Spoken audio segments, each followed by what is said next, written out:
The next lecture is about aberrant immune and neuronal interactions in post-infectious autoimmune encephalitis, lessons from animal studies. And if you wonder what aberrant means, it means abnormal. I don't know. In English there are so many fantastic words. That's right. Yes. Welcome, Dritan Agalliu, PhD and Assistant Professor at Columbia University, New York. Great, thank you so much. And we'll talk about lessons from animal studies regarding the immune system. Won't you? Most of it. Most of it, I will okay. also talk a little bit about some of the human studies. Yes, very good. The stage is yours. Great, thank you so much. So, good afternoon, everyone. I know that a lot of you are feeling a bit sleepy after lunch, so I'm going to try to, be upbeat as much as I can and tell you about the work that we've been doing over the past 8 years in my laboratory at Columbia University Medical Center in New York City to understand the interactions of the immune cells with the vasculature and the resident immune cells of the CNS and neurons in trying to understand some of the underlying pathological mechanisms in hand pains. But for this, I'm really going to switch and really call this a post-infectious autoimmune encephalitis, and you'll see why.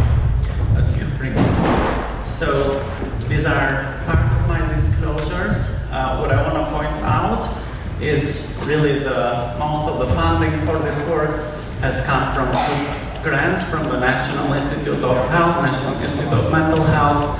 I think we're actually the first lab at the NIMH to be funded on a large grant for this disease, and also very thankful to some of the donations from Newport Equities LLC and PAS Network. And I'm also, another disclosure is that myself, Tyler Pathology, and Vargas have a patent with Columbia University for some of the cytokine potential biomarkers that I will describe in the second half of the talk. So, I think for a lot of you today, or for most of the clinicians today, they're quite familiar with this disease, autoimmune encephalitis, and so this disease was almost unknown. But in 2009, studies from Joseph Malmö and colleagues basically developed this new concept for a new form of autoimmune diseases in the brain. And in this disease, antibodies that are generated in the periphery circulate somehow enter the central nervous system, and they can recognize either neuronal antigens or synaptic proteins and drive disease that can manifest both with neurological and psychiatric manifestations. And as I said, the classic disease that has been at the forefront of this has been the NMDA receptor autoimmune encephalitis, where antibodies attack a particular receptor that is important for glutamatergic transmission. But over the course of 10 years or so since the realization of this disease, we've come to understand that indeed there are a lot of disease entities under this large umbrella of autoimmune encephalitis, where antibodies recognize other receptors that are important for the transmission of neuronal activity from one cell to the other. So a fundamental question that we have been interested in my laboratory is the question of how do these antibodies gain access to the brain?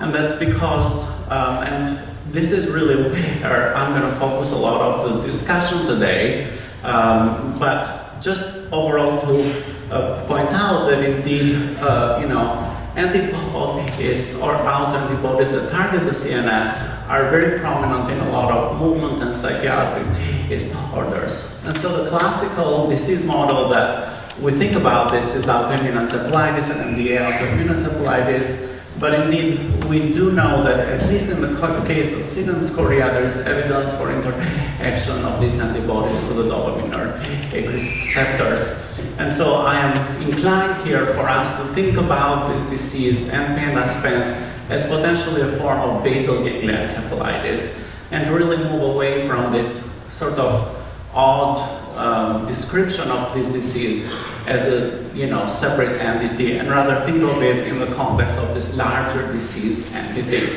which is a form of CNS autoimmunity. And so when we do a parallel comparison between NMDA autoimmune encephalitis and the classical Sane scoria, we know that indeed antibodies that attack the glutamatergic receptor, the NMDA receptor, are critical in disease pathogenesis. Similarly, in the context of Sane scoria, we do know that antibodies that attack the dopaminergic receptors are critical for disease. But one of the questions that we have really been interested in trying to understand is how do they gain access to the brain?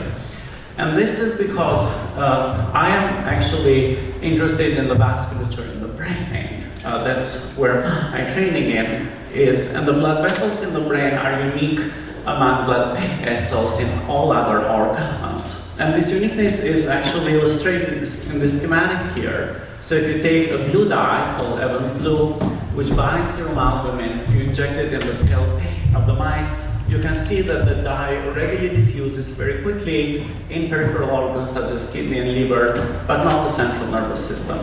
And that's because the blood vessels in the central nervous system have a unique property that we term the blood-brain barrier that prevents or limits the free diffusion of molecules from the blood in the brain, limits entry of the immune cells and antibodies. And we know that this barrier is critical for the function of neurons and also for limiting pathogens, immune cells, antibodies, and drugs. And so there are two potential mechanisms through which pathogenic antibodies can enter the central nervous system. One of them is basically through a disruption of cell-cell junctions that are critical to form this barrier. And so when that occurs, basically antibodies can gain access to the brain. And the classical model of how we understand this comes from studies of MS and its central experimental autoimmune encephalitis, where we do know that the blood-brain barrier breaks down, antibodies and immune cells use these broken on-type junctions to gain access to the brain. But the second mechanism is this Trojan horse mechanism, where basically antibodies use routes that are normally used to transport antibodies within endothelial cells as a way to gain access to the brain. And so for us, in order to understand what potential mechanisms underlie the damage of the CNS vasculature in these diseases, we've actually focused on basically the autoimmune sequel of the CNS caused by group A strep. And basically, as you know, group A strep has been implicated in a large number of autoimmune diseases. It's a gram-positive bacteria, but it can cause rheumatic fever in the heart. It can cause basically it can cause autoimmune disease in the kidney, and in the brain has been implicated with these two Sane scoria and PANDAS. And because this was quickly extensively discussed in the morning session, I'm not going to basically elaborate on this slide, but just to say that there is actually quite a bit of overlap between the symptomology you see in Sane scoria and PANDAS, and so it is important for us to think about this as potentially sort of an evolving disease entity rather than separate disease entities. And so I'm a basic scientist, reductionist by the way I think, and so the way we approach this is we basically do animal models for disease. So we have a variety of animal models for ischemic stroke, MS, and so we decided in order to understand this, we needed to develop a model for disease. And so the model that we decided to develop in the lab is an intranasal infection model. So basically we grow group A strep and we take the live bacteria and infect mice intranasally for 4 consecutive weeks. So this mirrors these recurrent infections that happen in children over the course of many years. And then at the end we analyze basically both the immune system in the periphery and the immune system in the brain, as well as what happens to the vasculature and the neurons. And so what we do know is that in the nose, immune cells love a lymphoid tissue called the nose-associated lymphoid tissue, which is the equivalent of the tonsils in the humans. And you can see here, you have group A strep here in the nose, and you have a large number of T cells that are present here. But in addition to those T cells, well, this area here is basically the epithelium of the nose, which contains a lot of neurons that are responsible for the sense of smell. So these neurons receive the information of the smell from the periphery, and then their projection axons send this information in the brain. And this is an important thing that I want you to keep in mind, because this will become relevant. So in 2016, we actually showed that basically some of these immune cells infiltrate in the brain, and when we analyzed the distribution of these strep-specific immune cells in the central nervous system, as you can see here, we found that only in the recurrent and not in the acute infections, there is a very large number of immune cells that infiltrate the CNS. And indeed, the majority of these T cells is concentrated in the anterior part of the brain. So you can see an image here of this region. This is the olfactory bulb. In mice, it's huge because mice rely a lot on the sense of smell. We have evolved to not think about the sense of smell very much, except when we enter Sephora and we're bombarded with the sense of smell. But basically, what you can see here, you can see that a lot of the immune cells are tagging along the olfactory sensory axons as they enter the central nervous system. And so basically one of the key questions we had is the presence of the immune cells in the brain dictated by the route of immunization that we do in mice. And so in a study that is under revision right now in PNAS, what we decided to do is we decided to compare the intranasal route of infection with a more classical way of immunizing mice, which is the subcutaneous. And in this model, we basically mix the group A strep with complete Freud adjuvant to activate the immune system.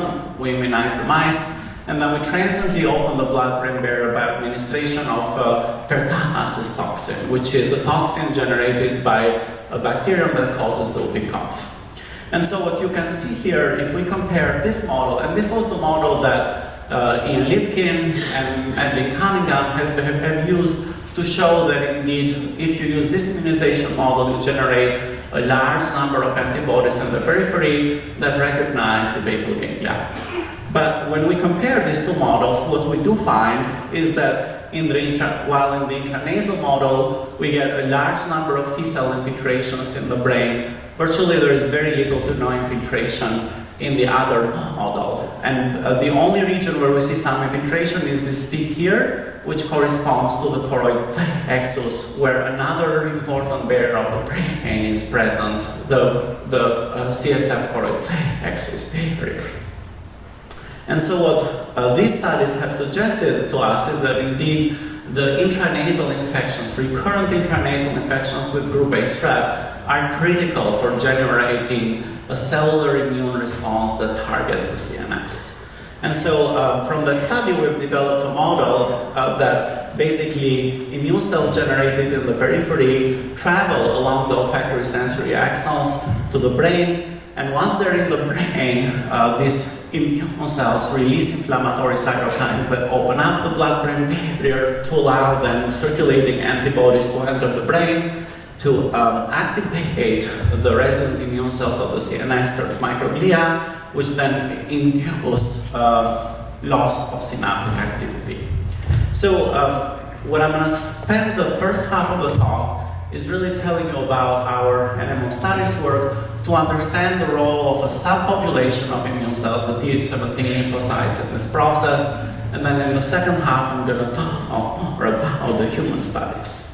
And so a very talented former graduate student, Marianne Platt, decided to actually test this hypothesis: are Th17 lymphocytes critical for disease pathogenesis in this model? And so the way she did this is basically she used mice that lack a key transcription factor, RR gamma T, which is critical for the specification of the Th17 lymphocytes from naive T cells. And we know that when we have multiple infections with group A strep, this process occurs in the nose, that under the effects of both IL-6 and TGF-beta, you get differentiation of T cells into Th17 cells.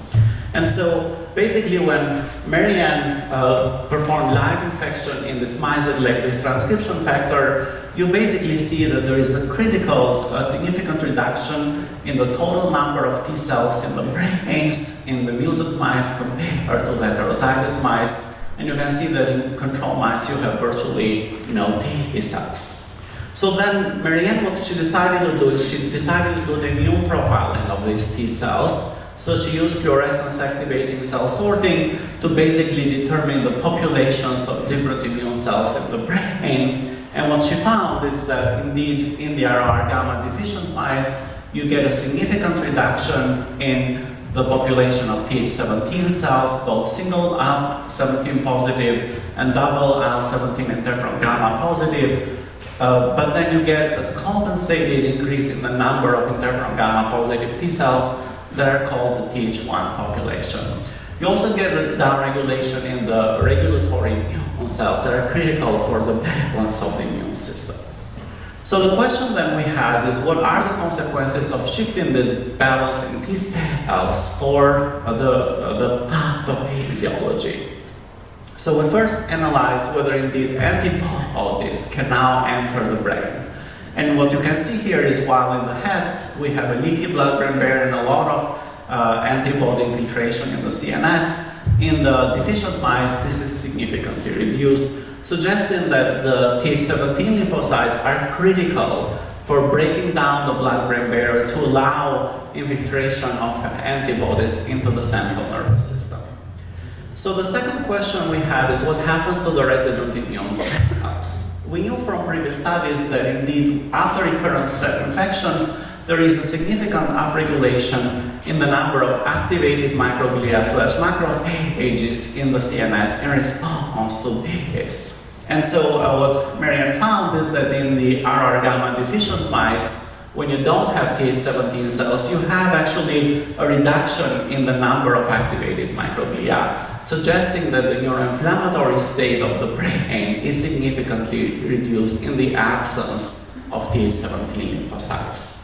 And so I think the last experiment is really the key experiment, because Marianne is a neuroscientist, and so she decided what neuroscientists do best, to poke electrodes in the brain and look at neuronal activity. And so basically what she decided to do is she used this paradigm when the mouse is anesthetized and then you're inserting an electrode to measure neuronal activity while the mouse is sniffing different odors. And so in the context of basically, healthy mice, whether they're like heterozygous or mutant for this transcription factor for Th17, you can see that when basically an odor is presented in the mouse, there is this peak increase in the neuronal activity, suggesting that indeed these mice are perfectly fine to sniff odors. But the interesting part came when we looked at the activity of the deficient of mice that had strep infections. You can see that in the wild-type mice, when they receive strep infections, you virtually see a complete blunted response. So neurons are not able to fire and they detect odors. But when you don't have Th17 cells, we see this restoration in peak activity, suggesting that indeed Th17 cells are critical for the function of neurons in the context of the disease. And so, what do these studies tell us about potentially translating this to human disease?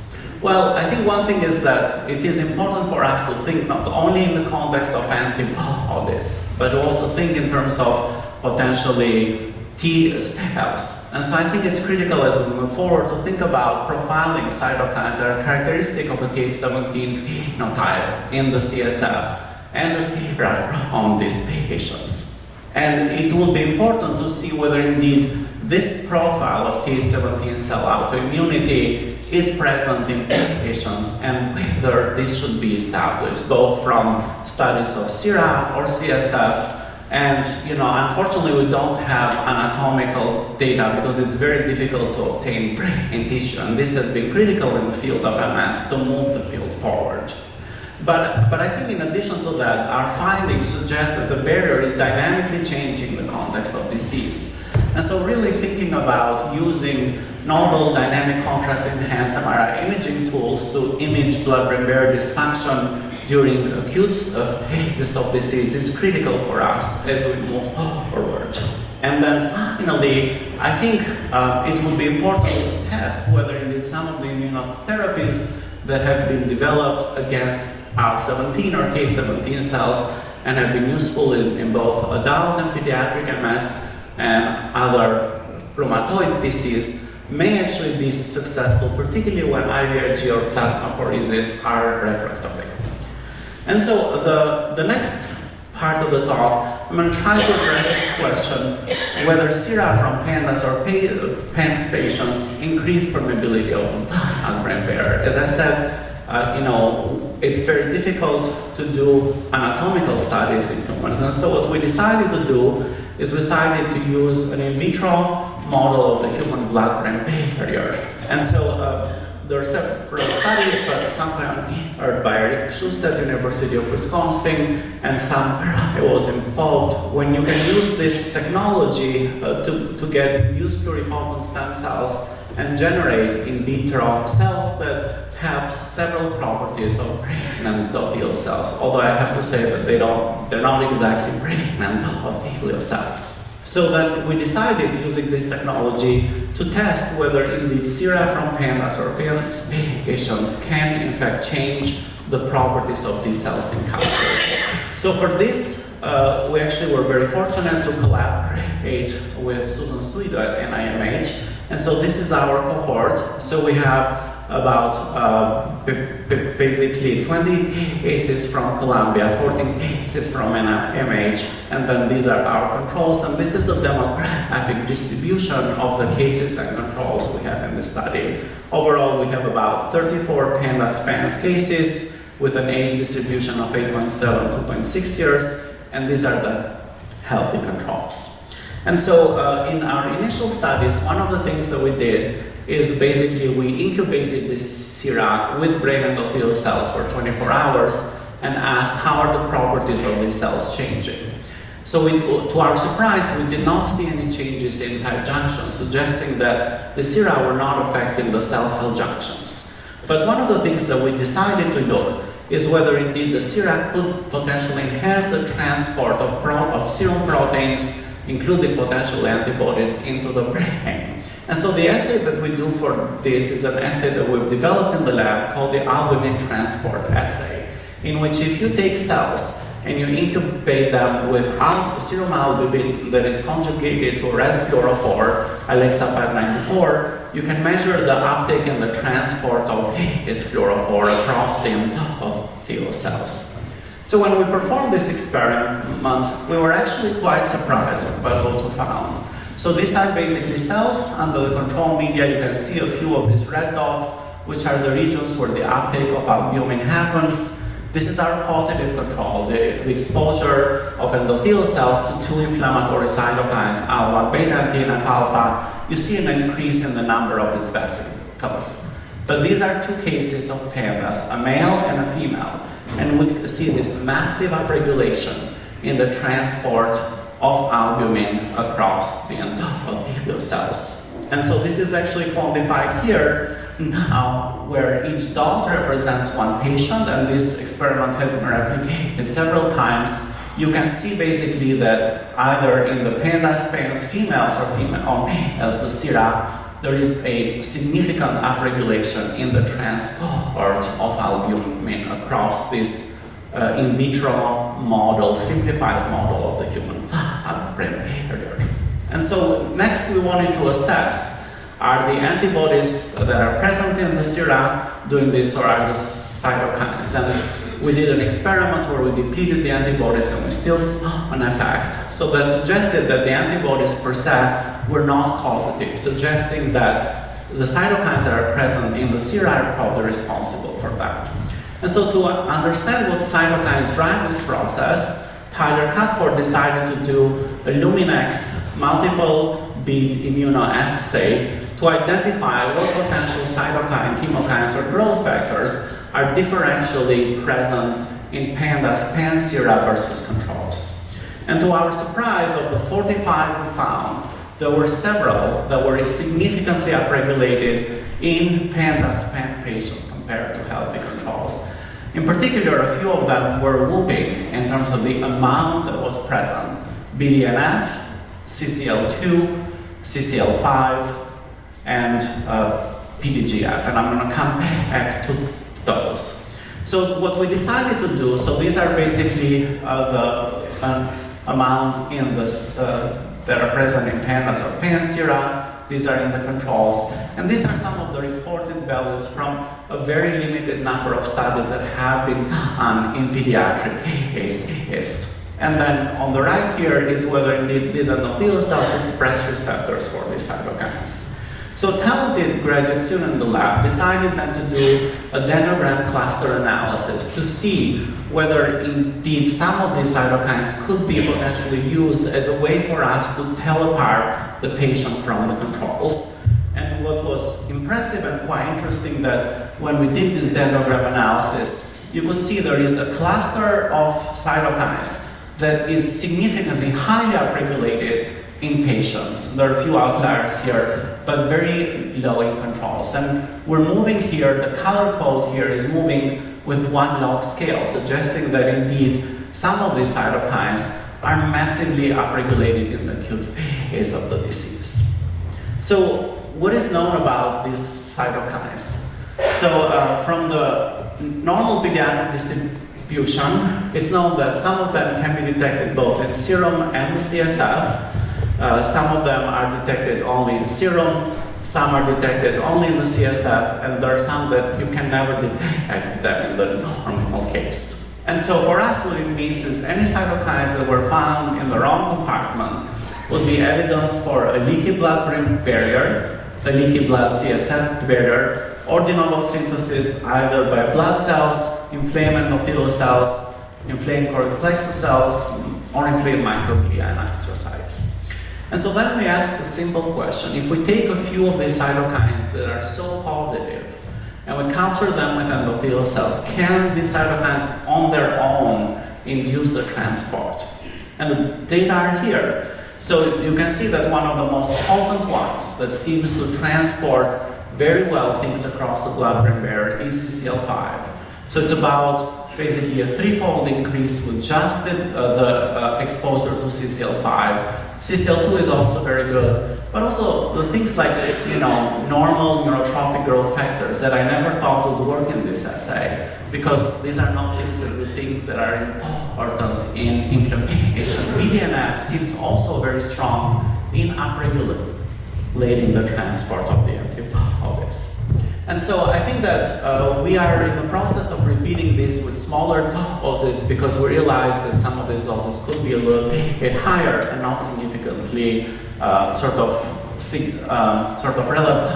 But I think that the next question that we wanted to address is how specific are these for PANs or PANs. And so we're in the process of doing this, but I wanted to share a few preliminary studies. What Tyler decided to do is a Venn diagram analysis of relevant cytokines growth factors for sera, for those that are present in sera, CSF, and then in these cases we're collaborating with a pediatric and autoimmune encephalitis person at Columbia, and we're also doing cytokine profiling in AE. And so basically we want to see where everything intersects, and it seems that 2 of these cytokines, CCL2 and AGF, seem to be common in all of these diseases, and then there are of course unique ones. And so to conclude, what the study suggests is that indeed in the context of PANs or PANDAS, in addition to what we thought about the role of T cells, indeed there are in the acute phase a lot of basically inflammatory cytokines and growth factors that may trigger this rapid transport of antibodies from the blood into the brain by upregulating a carriolar-mediated transport. And again, I'm a cell biologist, but I don't have a lot of time to go over in details here. But I think these represent an important avenue for us to investigate in the future. And in addition to this, we're also moving forward to try to understand what genetic risk factors could drive disease. So we know that indeed there are multiple subtypes that may be important for disease pathogenesis. Some of you may have heard that in the New England Journal of Medicine, a new substrain of S. pyogenes was identified in England. And so basically, but also we know that repeated infections with group A strep or other pathogens are important to generate Th17 cells. But while we do know that both Th17 cells and antibodies are important for disease, what we don't know is what are some of the genetic risk factors. And I think in order to do that, what we have undertaken is sort of an approach where we are collecting blood or sera from 10,000 and Korea patients, doing whole exome sequencing to identify candidate genes. And then we're in the process right now of doing a lot of validation. And probably in the next meeting, I can tell you about some of the candidates we have found with this approach.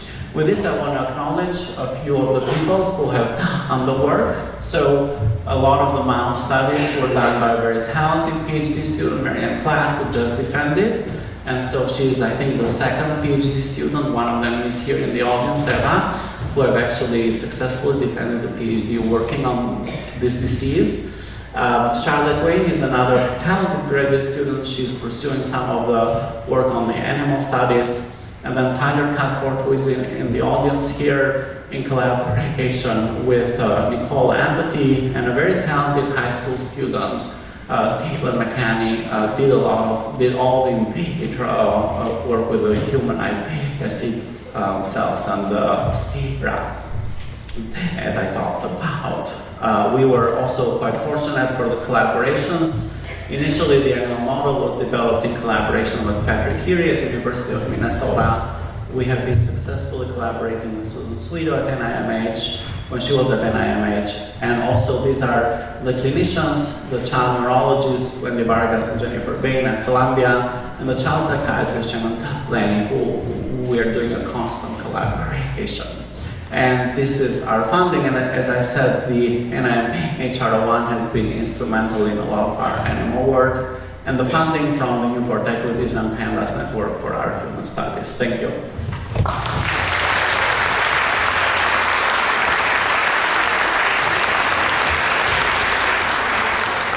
Thank you, Dritan. If I understand it right, I think these fundings and the collaborations with the people are increasing. Yes. More and more people are getting interested in your work. Hopefully so. I hope that some of the people here will also be interested in potential collaborations. Is that due to the results you have gotten, or what? Well, I think in every field, like in every new field, there is a need for both basic and translational research. I mean, of course, there are a lot of things I cannot do. I don't see patients. I cannot interact with them. But I do think that what will move forward disease and the recognition for this disease is really a lot of the basic and translational work. And we need to bridge the two. Otherwise, there will be no progress. I mean, this happened for MS, for example. There were no drugs in the 90s for MS. Only after a successful collaboration of basic and clinical scientists, we now have like 15 drugs that work for the relapsed and remitting MS. Since I'm not a scientist, I'm going to take the relative's perspective or the patient's perspective. In which way do you think that these findings will help the patient? Is it in the treatment mostly, or is it for...